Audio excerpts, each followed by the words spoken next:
بسم اللہ الرحمن الرحیم۔ السلام علیکم ورحمۃ اللہ وبرکاتہ۔ دوستو، آج کا جو ویڈیو ہے وضو کا مسنون طریقہ، کہ وضو کا مسنون طریقہ کیا ہے۔ اس سے پہلے وضو کے مکروہات اور اس طرح نواقص، مفسدات اور اسی طرح سنن اور اس طرح فرائض ذکر ہو چکے ہیں۔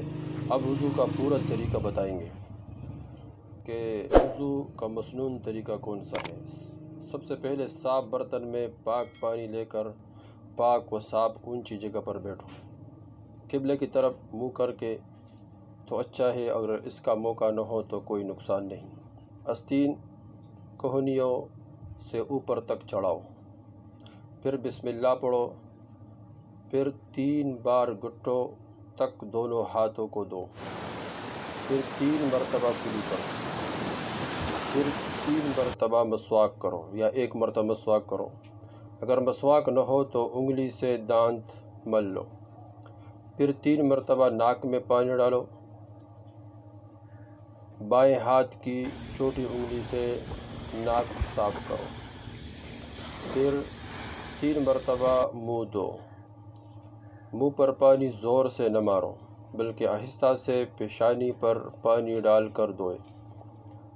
زور سے پانی نہیں مارنا چاہیے، زور سے پانی بعض کتابوں میں مکروہ لکھا ہے کہ آہستہ پانی پیشانی پر ڈال کر نیچے آ جائے گی۔ اس طرح پیشانی کے بالوں سے تھوڑی کے نیچے تک اور ادھر ادھر دونوں کانوں تک منہ دھونا چاہیے۔ پھر کوہنیوں سمیت دونوں ہاتھ دھوئے۔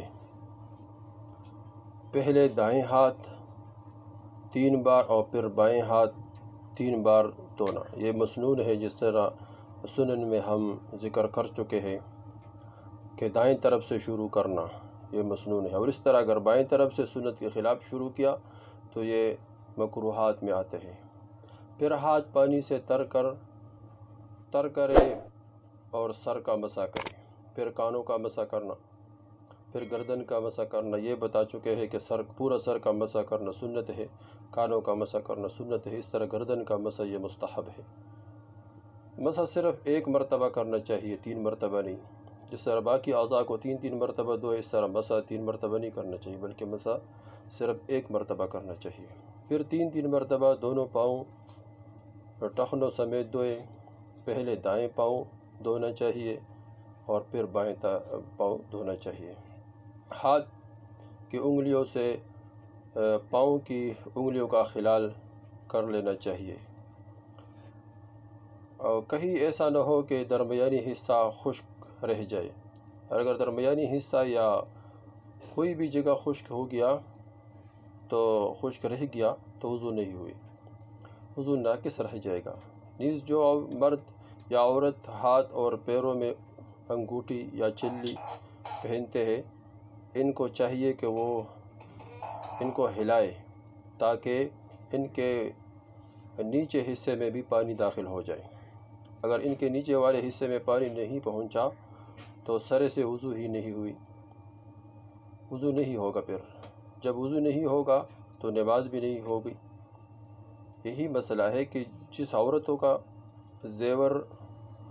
جو عورت زیور پہن رہی ہے تو اس کو بھی چاہیے کہ اس کو ہلائے تاکہ اس کے نیچے پانی چلے جائے۔ یہ دوستو وضو کا مسنون طریقہ ہو گیا کہ جو آدمی اس طریقے سے وضو کرتا ہے، اس لیے فرمایا کہ اللہ کے رسول نے فرمایا الوضو مفتاح الصلاۃ، یہ وضو نماز کی چابی ہے، اور الصلاۃ مفتاح الجنہ، اور یہ نماز جنت کی چابی ہے۔